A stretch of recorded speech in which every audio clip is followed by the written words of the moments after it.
to'g'ri diagnoz qo'ya olmaydigan shifokorlar, qo'sh tirnoq ichidagi ochko'z kosmetologlarni xatosi orqali bu holatga kelib qolgan bo'ladi. Kommentariylarni o'qib qolaman-da, patsientlarimizni achinarli holatlarini ko'rib, atrofdagi подписчиклар demak odamlar yozishadi.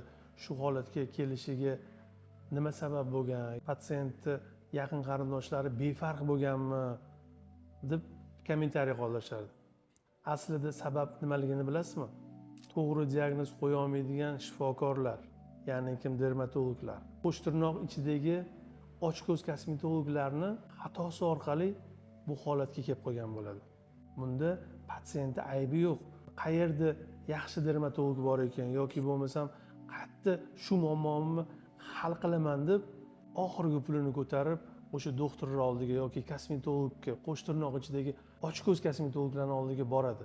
U doktor yoki kosmetolog bu kasallikni davololmasligini, to'g'ri tashxis qo'ya olmasligini o'zi ichidan biladi, lekin ko'zi ochlik qiladi-da. Bu kasallikni davololmaydi yoki bo'lmasa bunga yordam bera olmaydi. Aralashish kerak emas. O'zidan ustozi bordir o'sha odamni. Bir kimnidir bilar, o'zi tanish bilishlari, qayerga borishi, qayerga murojaat qilishi patsientga to'g'ri yo'l ko'rsatib yuborsa, eng to'g'ri yo'l mana shu bo'ladi deb o'ylayman.